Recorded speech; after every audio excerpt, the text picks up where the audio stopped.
Hello dear students, कैसे हैं आप लोग। आई होप कि बहुत अच्छे होंगे। तो आज के इस वीडियो में हम प्रश्नावली 14.2 से क्वेश्चन नंबर 3 को सॉल्व करेंगे। तो देखिए क्वेश्चन नंबर 3 में हमसे क्या कहा गया है, निम्नलिखित व्यंजकों के गुणनखंड कीजिए। तो इसमें हमें टोटल 9 पार्ट्स दिए गए हैं। तो चलिए बारी बारी से सभी पार्ट्स को सॉल्व करते हैं। तो देखिए डियर स्टूडेंट्स, पहले पार्ट में हमें ये क्वेश्चन दिया गया है, अब हमें इसका गुणनखंड ज्ञात करना है। तो देखिए कैसे करेंगे। इसमें दो पद हैं, एक ये ax² और दूसरा ये bx।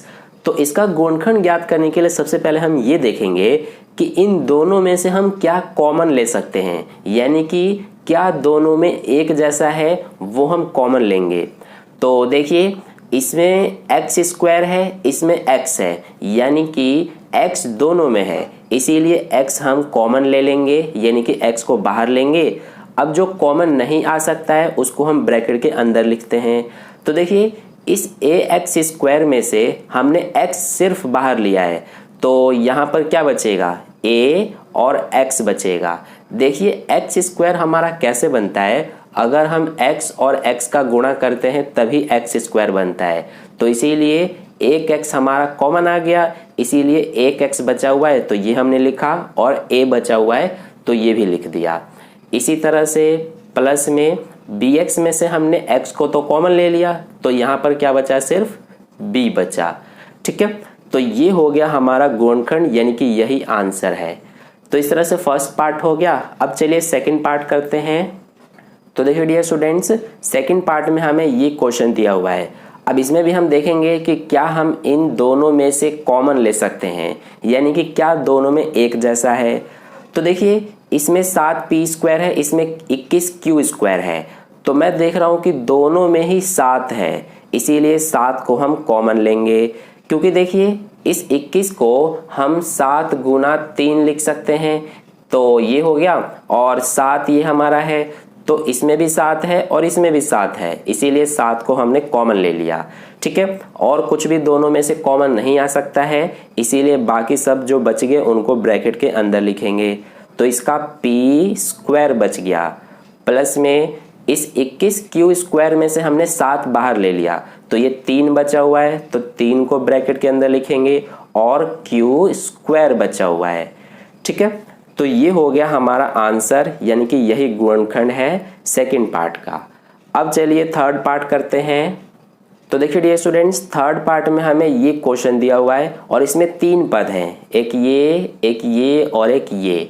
ठीक है, तो इसमें हमें क्या करना पड़ेगा कि तीनों में से ही हमें कुछ कॉमन लेना पड़ेगा, क्योंकि इसमें 3 पद है, इसीलिए तीनों में से हमें कॉमन लेना पड़ेगा।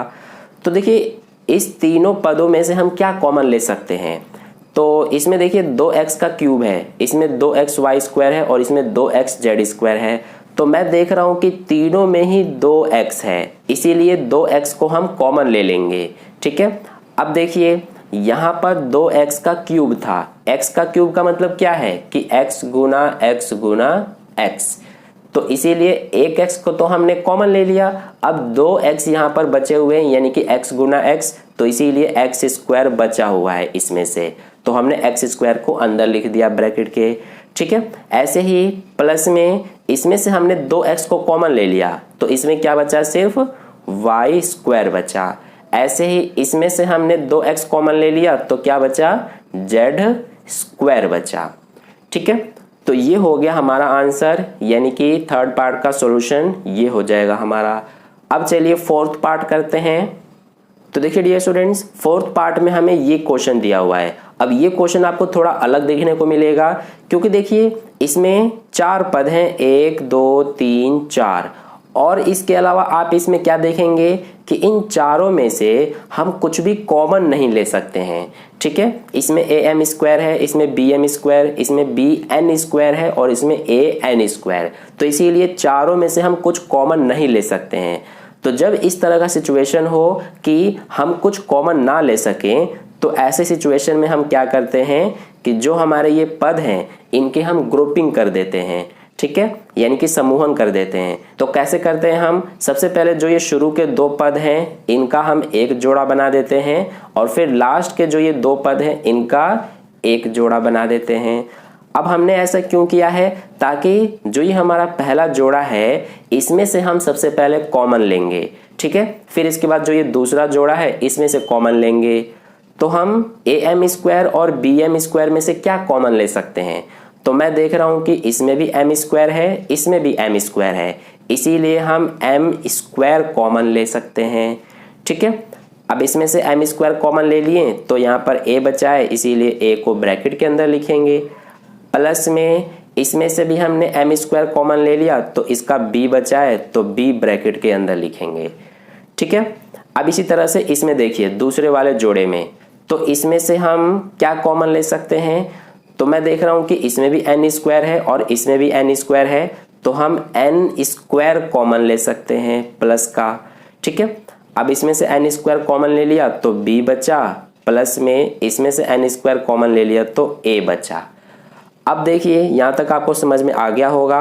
अब यहाँ पर जो हमारा ये पहला जोड़ा है, इस पहले जोड़े का हमने इस तरह से यहाँ पर गुणनखंड किया, ऐसे ही दूसरे जोड़े का ये हमने गुणनखंड किया। तो अब देखिए कि जो ब्रैकेट में आए हैं इन दोनों में a प्लस बी आया है, इसमें भी b प्लस a आया है, ये दोनों सेम ही है, बस इसमें a पहले है, इसमें बाद में है, इसमें b बाद में है और इसमें पहले है, लेकिन है दोनों सेम, ठीक है। तो इसी तरह से आपका भी सेम ही आना चाहिए दोनों ही ब्रैकेट्स में, ताकि हम क्या करते हैं, अगर दोनों सेम सेम है तो दोनों में से हम कॉमन ले लेते हैं इस ब्रैकेट वाले को।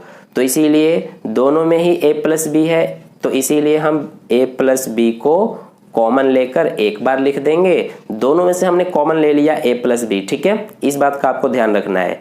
और फिर जो ब्रैकेट के बाहर है ये देखिए m square plus n square, तो इनको भी हम ब्रैकेट के अंदर एक बार इस तरह से लिख देते हैं, ठीक है। तो ये जो हमारा आ गया यही गुणनखंड है, यानी कि यही हमारा आंसर है। तो ये हो गया फोर्थ पार्ट। अब चलिए फिफ्थ पार्ट को करते हैं। तो देखिए डियर स्टूडेंट्स, फिफ्थ पार्ट भी हमारा कुछ कुछ इसी तरह से है फोर्थ पार्ट की तरह, क्योंकि इसमें भी 4 पद हैं। ये देखिए 1, ये 2, ये 3 और एक ये 4, ठीक है। और चारों ही पदों में से हम कुछ भी कॉमन नहीं ले सकते हैं, इसीलिए इसमें भी हम क्या करेंगे कि सबसे पहले ग्रुपिंग करेंगे, यानी कि इन दोनों पदों का एक जोड़ा बनाएंगे, फिर इन दोनों पदों का दूसरा जोड़ा बनाएंगे, ठीक है। तो सबसे पहले इस पहले वाले जोड़े में से हम कॉमन देखेंगे। तो देखिए LM और L दोनों में हम क्या देख रहे हैं कि L दोनों में ही है, इसीलिए L को हम कॉमन लेंगे, ठीक है। तो इसमें से L कॉमन आ गया तो M बचा, प्लस में इस L में से L को हमने बाहर ले लिया, यानी कि कॉमन ले लिया, तो यहाँ पर कुछ भी नहीं बचा। तो जब कुछ भी नहीं बचता है तो हम 0 नहीं लिखते। कई सारे स्टूडेंट्स ये गलती करते हैं कि 0 लिख देते हैं, लेकिन जब कुछ भी नहीं बचता है तो हम 1 लिखते हैं, यानी कि 1। इस बात को समझिए, जैसे ये L है तो L हमारा कैसे आता है, L गुना 1 करेंगे तो L ही आएगा, इसीलिए L तो हमने बाहर ले लिया कॉमन, तो 1 बचा हुआ है, इसीलिए 1 हम लिखते हैं, ठीक है। अब ऐसे ही इसमें से हम देखेंगे कि क्या कॉमन ले सकते हैं हम। तो देखिए इसमें M है, इसमें 1 है, तो इसमें तो हमारा कुछ भी कॉमन नहीं दिख रहा है। तो जब कुछ भी कॉमन ना हो तो हम 1 कॉमन लेते हैं प्लस का, ठीक है। क्योंकि देखिए M जो है ये हमारा M गुना 1 करने पे आएगा M, और ऐसे ही 1 जो है ये हमारा 1 गुना 1 करने पे आएगा, ठीक है। तो 1 दोनों में ही है, इसमें भी 1 है, इसमें भी 1 है, तो हमने 1 कॉमन ले लिया। अब इसका क्या बचा, देखिए M बचा हुआ है तो M ब्रैकेट के अंदर लिखेंगे, प्लस में इसका 1 बचा हुआ है तो 1 ब्रैकेट के अंदर लिखेंगे, ठीक है। यहाँ तक आपको समझ में आ गया होगा। अब देखिए इस वाले में और इस वाले में दोनों में ही ब्रैकेट में हमारा एक जैसा है, M प्लस 1 M प्लस 1। तो जब ब्रैकेट में दोनों एक जैसा हो तो उसको हम क्या करते हैं, कॉमन ले लेते हैं और एक बार इस तरह से लिख देते हैं, ठीक है। आपको एक बात ध्यान रखना है कि हमेशा ही ब्रैकेट के अंदर जो है दोनों एक जैसे ही आने चाहिए, तभी आप कॉमन लेकर एक बार लिख सकते हैं। अब इसके बाद जो ब्रैकेट के बाहर है L प्लस में ये 1, इसको भी हम एक बार ब्रैकेट के अंदर लिखते हैं। तो ये हमारा आ गया गुणनखंड, यानी कि यही आंसर है, ठीक है। आपको ये लाइन नहीं खींचनी, ये मैंने सिर्फ समझाने के लिए इस तरह से लाइन खींचा है। तो ये हो गया 5th पार्ट। अब चलिए हम 6th पार्ट करते हैं। तो देखिए डियर स्टूडेंट्स, 6th पार्ट में हमें ये क्वेश्चन दिया हुआ है। ये तो बहुत ही इजी है। देखिए इसको कैसे करेंगे हम, इसमें हमारा जो है ये पहले से ही इस रूप में हमारा दे दिया गया है। देखिए इसमें और इसमें दोनों में आप क्या देख रहे हैं कि ब्रैकेट में दोनों में एक जैसे हैं, इसीलिए इसमें हम क्या करेंगे कि ब्रैकेट में दोनों एक जैसे हैं तो इसीलिए ब्रैकेट वाले को कॉमन लेकर और हम इस तरह से एक बार लिख देंगे। फिर जो ब्रैकेट के बाहर है यानी कि y प्लस में 9, इसको भी हम एक बार लिख देंगे। तो यही हमारा गुणनखंड हो गया, यानी कि यही आंसर है। तो ये हो गया 6th पार्ट। अब चलिए 7th पार्ट करते हैं। तो देखिए डियर स्टूडेंट्स, 7th पार्ट में हमें ये क्वेश्चन दिया हुआ है और इसमें भी देखिए 4 पद हैं। तो सबसे पहले इसमें हम क्या करेंगे, चारों पदों में से हमारा कुछ कॉमन नहीं आ सकता है, इसीलिए इसका सबसे पहले हम क्या करते हैं, इस तरह से दो दो पदों का जोड़ा बना देते हैं, यानी कि ग्रुपिंग कर देते हैं। ठीक है, अब इस पहले वाले जोड़े में से देखेंगे हम कि क्या कॉमन ले सकते हैं। तो देखिए इसमें 5y² है और इसमें माइनस का 20y है। तो इन दोनों में से मैं देख रहा हूं कि 5y हमारा कॉमन आ रहा है। ठीक है, देखिए कैसे, इस 5y² में से तो हमने 5y ले लिया, इस 20y में से हमारा 5y कैसे बाहर आया है इसको समझिए। हम 20 को क्या लिख सकते हैं, 2 गुना 2 गुना 5। ठीक है, और फिर गुणा में क्या है y, तो 5y को हमने कॉमन ले लिया है यहाँ पर इसमें से, और इसमें से तो आपको साफ साफ ही दिख रहा है 5y, तो ये हमने ले लिया। अब यहाँ पर y² था, हमने y कॉमन लिया है तो इसीलिए एक y बचा हुआ है, तो ये हम ब्रैकेट के अंदर लिखेंगे। फिर ये माइनस है तो माइनस, अब 20y में से हमने 5y बाहर ले लिया, तो देखिए 2 और 2 बचा हुआ है, यानी कि 2 दूना 4। ऐसे ही इन दोनों में से हम देखेंगे कि क्या कॉमन ले सकते हैं। तो इसमें देखिए -8z और प्लस का 2yz, इसमें से मैं देख रहा हूं कि हमारा प्लस का 2z कॉमन आ रहा है। ठीक है, देखिए हमने 8z में से यानी कि -8z में से 2z कॉमन ले लिया, तो क्या बचा माइनस का 4। आप इस तरह से भी चेक कर सकते हैं कि इनका गुणा करने पर ये आना चाहिए। ठीक है, ऐसे ही प्लस का 2yz में से हमने 2z बाहर ले लिया, तो इसका सिर्फ प्लस का y बचा। अब गुणा करके चेक कर लीजिए, ये प्लस माइनस, ये माइनस, 2 चौके 8 और ये z, ऐसे ही प्लस प्लस प्लस, फिर 2z का y में गुणा करेंगे तो 2yz हो गया। तो यहाँ तक आपको समझ में आ गया होगा। अब हम क्या करते हैं कि जो हमारा ये है और जो ये है, इन दोनों में देखिए कि ब्रैकेट में दोनों में एक जैसा है। ये y -4, ये -4 प्लस y, ये आगे पीछे हो गया है लेकिन दोनों सेम ही है। देखिए इसमें y प्लस में है, इसमें भी, इसमें 4 माइनस में है और इसमें भी। तो ब्रैकेट के अंदर दोनों एक जैसे हैं, तो इसीलिए इनको हम क्या करते हैं, कॉमन लेकर और एक बार इस तरह से लिख देते हैं y -4। और जो ब्रैकेट के बाहर है ये देखिए 5y प्लस का 2z, इसको भी हम ब्रैकेट के अंदर एक बार लिख देते हैं। तो ये हो गया हमारा गुणनखंड। तो ये हो गया 7th पार्ट। अब चलिए 8th पार्ट को करते हैं। तो देखिए डियर स्टूडेंट्स, 8th पार्ट में हमें ये क्वेश्चन दिया हुआ है। तो इसमें भी 4 पद हैं और चारों में से हम कुछ कॉमन नहीं ले सकते हैं, इसीलिए सबसे पहले हम इनका ग्रुपिंग कर देंगे इस तरह से। अब इस पहले वाले जोड़े में देखेंगे कि क्या हम कॉमन ले सकते हैं।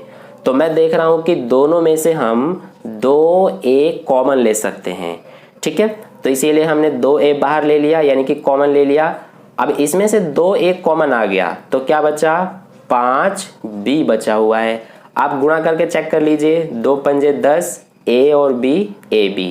ठीक है, ऐसे ही 4a में से 2a हमने कॉमन ले लिया, तो 2 बचा हुआ है। इसी तरह से इसमें देखेंगे कि क्या कॉमन ले सकते हैं हम। तो देखिए 5b और 2 में से हम देख रहे हैं कि कुछ भी कॉमन नहीं आ सकता है, इसीलिए जब कुछ भी कॉमन ना आए तो हम एक कॉमन लेते हैं प्लस का। अब इसके बाद इसमें से हमने एक कॉमन लिया तो यही बचेगा 5b, इसमें से एक कॉमन ले लिया तो यही बचेगा 2। ठीक है, अब देखिए दोनों में क्या है कि ब्रैकेट में एक जैसा है, तो इसीलिए इसको कॉमन लेकर हम एक बार लिख देते हैं 5b प्लस 2, और जो ब्रैकेट के बाहर है 2a प्लस 1, इसको एक बार लिख देते हैं। तो ये हो गया हमारा आंसर। अब चलिए लास्ट 9th पार्ट को करते हैं। तो देखिए डियर स्टूडेंट्स, 9th पार्ट में हमें ये क्वेश्चन दिया हुआ है, तो इसमें भी 4 पद हैं। इसको भी हम वैसे ही करेंगे जैसा हमने ये क्वेश्चन किया है। तो सबसे पहले इनका इस तरह से ग्रुपिंग कर देंगे। अब इस पहले जोड़े में देखेंगे कि क्या हम कॉमन ले सकते हैं। तो मैं देख रहा हूं कि दोनों में से हमारा 2y कॉमन आ सकता है। ठीक है, तो इसमें से हमने 2y कॉमन ले लिया, तो क्या बचा 3x। अगर आपको समझ में नहीं आया तो देखिए मैं आपको समझाता हूँ। 6xy को हम कैसे लिख सकते हैं, इसको हम 2 गुना 3 गुना x गुना y लिख सकते हैं। इसी तरह से माइनस में 4y को क्या लिख सकते हैं हम, 2 गुना 2 गुना y। तो देखिए इसमें भी 2 है, इसमें भी 2 है, तो 2 हमारा कॉमन आ गया। इसमें y है, इसमें भी y है, तो y भी कॉमन आ गया। और कुछ भी दोनों में से कॉमन नहीं आ सकता, तो इसका 3x बचा, तो ये हमने लिख दिया। और इसका हमारा 2 बचा हुआ है, तो इसीलिए 2 हम लिखेंगे यहाँ, और ये माइनस है तो माइनस लगाएंगे। आई होप आपको समझ में आ गया। अब इसी तरह से इसमें से हम क्या कॉमन ले सकते हैं, तो इसमें मैं देख रहा हूं कि हमारा 3 कॉमन आ जाएगा, और ये 3 जो है माइनस का कॉमन आएगा। क्यों? क्योंकि देखिए यहाँ पर इसमें से -3 बाहर आ गया, तो 2 हमारा माइनस का बचेगा। ऐसे ही इस -9x में से -3 बाहर आ गया, तो प्लस का हमारा 3x बचेगा। क्यों? देखिए यहाँ पर ये माइनस माइनस प्लस हो गया, 3 दूना 6 हो गया। ये माइनस प्लस माइनस हो गया, 3 तिया 9 और x। ठीक है, तो इस तरह से भी आप चेक कर सकते हैं। अब ब्रैकेट में दोनों एक जैसे हैं, तो हम इसको क्या करेंगे कि एक बार कॉमन लेकर लिख देंगे 3x माइनस 2, और जो ब्रैकेट के बाहर है यानी कि 2y माइनस 3, इसको भी एक बार लिख देंगे। तो ये हो गया हमारा आंसर। तो इस तरह से क्वेश्चन नंबर 3 के सारे पार्ट्स कंप्लीट हो गए। आई होप आपको अच्छे से समझ में आ गया है। अगर आपको फिर भी कहीं कोई डाउट है तो आप मुझसे कमेंट करके पूछ सकते हैं, मैं आपको समझा दूंगा। तो अगर आपको ये वीडियो अच्छा लगा है तो इस वीडियो को लाइक कर देना, अपने दोस्तों के साथ भी शेयर कर देना, और अगर आप चैनल पर नए आए हुए हैं तो चैनल को सब्सक्राइब करके बगल में जो बेल आइकन आता है उस पर ऑल नोटिफिकेशन पे क्लिक कर लेना, ताकि नेक्स्ट वीडियो जैसी ही अपलोड की जाए उसका नोटिफिकेशन सबसे पहले आपको मिल जाए। मिलते हैं फिर नेक्स्ट वीडियो में। धन्यवाद।